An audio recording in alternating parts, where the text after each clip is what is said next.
اللہ کی قسم، جھک جانے میں جو عزت ہے وہ سر اٹھانے میں نہیں ہے، چپ رہنے میں جو سکون ہے وہ جواب دینے میں نہیں ہے۔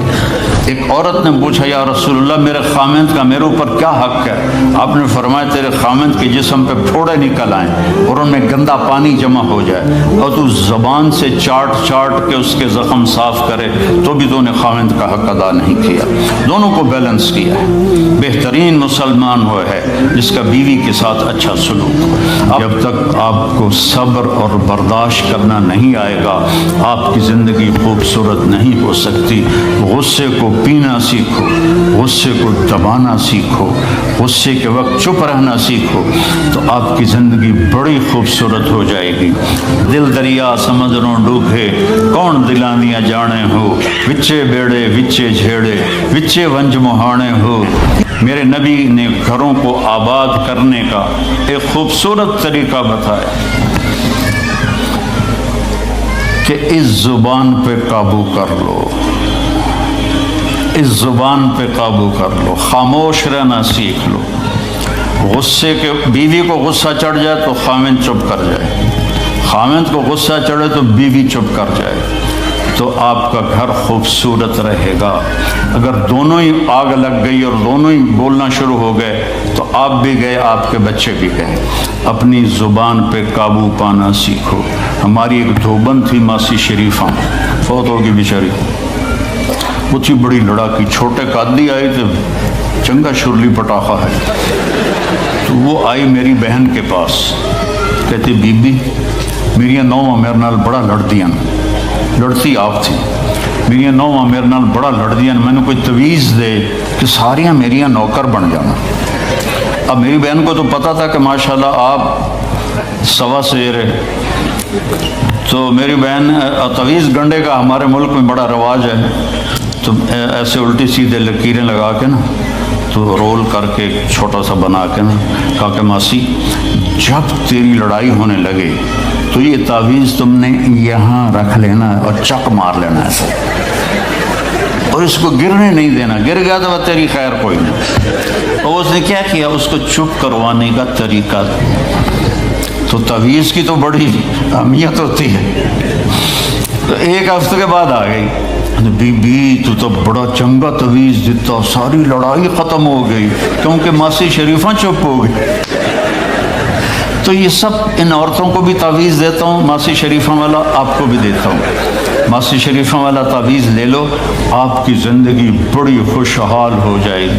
اللہ کی قسم، جھک جانے میں جو عزت ہے وہ سر اٹھانے میں نہیں ہے، چپ رہنے میں جو سکون ہے وہ جواب دینے میں نہیں ہے۔ آپ خاموش رہنا سیکھو، آپ اپنے بچوں کو عزت دینا سیکھو، اپنے بچوں کو ٹائم دیا کرو۔ یہاں مرد کی بھی جاب ہے، عورت کی بھی جاب ہے، تو بچے نظر انداز ہوتے ہیں، ان کو ٹائم دو۔ میرے نبی نے فرمایا اکرموا اولادکم، اپنی اولاد کو عزت دو، اور آپ نے فرمایا خیرکم خیرکم لأہلہ، سب سے بہترین مسلمان وہ ہے جو بیوی سے اچھا سلوک کرے۔ اور ایک عورت نے پوچھا، یا رسول اللہ میرے خامند کا میرے اوپر کیا حق ہے؟ آپ نے فرمایا تیرے خامند کے جسم پہ پھوڑے نکل آئیں اور ان میں گندا پانی جمع ہو جائے اور تو زبان سے چاٹ کے اس کے زخم صاف کرے تو بھی تو نے خامند کا حق ادا نہیں کیا۔ دونوں کو بیلنس کیا ہے۔ بہترین مسلمان وہ ہے جس کا بیوی کے ساتھ اچھا سلوک ہو۔ آپ نے 11 شادیاں کی، یہ شوق کی نہیں تھیں، یہ اللہ کے حکم کی تھیں اور ہمیں زندگی سمجھانے کے لیے تھیں کہ آپ یہاں رہو یا کہیں اور جگہ رہو، جب تک آپ کو صبر اور برداشت کرنا نہیں آئے گا آپ کی زندگی خوبصورت نہیں ہو سکتی۔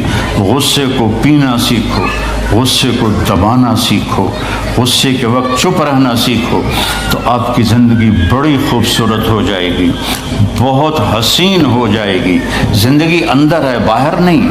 اب روز رائس میں چڑھ کے کوئی اچھی زندگی نہیں گزار رہا ہے، لائف تو اندر ہے۔ دل دریا سمندروں ڈوبے کون دلانیاں جانے ہو، وچے بیڑے وچے جھیڑے وچے ونج مہانے ہو۔ یہ اندر ہے، لائف اندر ہے۔ اور کیا لطف انجمن کا جب دل ہی بجھ گیا ہو، جب اندر بجھا ہوا ہو تو پھر باہر کی چیزیں کوئی مزہ نہیں دیتی۔ عاصم کے مرنے کے بعد ہمیں کوئی شے اچھی نہیں لگتی، حالانکہ لائف ہر نعمت موجود ہے، سب کچھ موجود ہے۔ میرے بیٹے کا نام عاصم تھا جو فوت ہوا ابھی جب 36 سال کی عمر میں، تو کوئی شے اچھی نہیں لگتی کہ اندر ویرانی آ گئی۔ یہ اندر میں خوشحالی ہو، اس کے لیے صرف ایک ہی دوا ہے، وہ ہے محمدی بننا اور محمدی اخلاق کو اختیار کرنا، اللہ کے نبی کے طریقے پر چلتے ہوئے اپنی جان سے لڑائی لڑنا۔ ایک ہمارا دوست تھے، وہ تبلیغ میں گئے تو ان کو داڑھی رکھنے کا شوق ہو گیا، اب بیوی ان کی رکاوٹ بنے کہ داڑھی رکھو گے تو مجھے طلاق دینی ہوگی۔ اب وہ کافی دیر بیچارے سوچتے رہے، ایک دن ان کو ترکیب سوچی، آ کے بیگم سے کہنے لگے میرا جی چاہ رہا ہے کہ میں دوسری شادی کروں، لیکن میں سوچتا ہوں پہلے داڑھی رکھوں یا پہلے شادی کروں۔ تو ان کی بیگم نے کہا پہلے داڑھی رکھ لو، پہلے داڑھی رکھ لو۔ تو ایسے اپنی بیگمات کو مناؤ پیار محبت سے۔ عزت تو نبی کے طریقے میں ہے، نبی کا طریقہ چھوڑ کے میرا والد مجھے ڈاکٹر بنانا چاہتا تھا، تو آج میں یہاں کھڑا ہوتا، اگر میں ڈاکٹر ہوتا، میرا چھوٹا بھائی ڈاکٹر ہے، بہت اعلیٰ ڈاکٹر ہے، تو میں یہاں کھڑا ہوتا۔ مجھے یہاں میرے نبی کا طریقہ لے کر آیا ہے، میرے نبی کی سنت لے کر آئی ہے، میرے نبی کی زندگی لے کر آئی ہے، اور آپ جس محبت سے تشریف لائے ہیں اس کے پیچھے میرے نبی کی زندگی ہے۔ تو اللہ کی قسم عزتوں کا خزانہ ہے میرے نبی کی پاکیزہ زندگی۔ تو آپ نے ہمیں پوری زندگی گزار کے دکھایا۔ حضرت عائشہ کی دلداری فرما رہے ہیں، عائشہ انہو لیہون علی ان اریتک زوجتی فی الجنہ، عائشہ مجھے تو جب سے پتہ چلا ہے تو جنت میں میری بیوی ہے، میرے لیے تو مرنا ہی آسان ہو گیا ہے۔ بھلا جس نے رب کو دیکھا ہو اس کے لیے کسی اور کی حاجت رہ جاتی ہے؟ باقی یہ صرف دلداری کے لیے تھا۔ ایک دوسرے کی تعریف کرو، ایک دوسرے کے لیے اظہار محبت کرو۔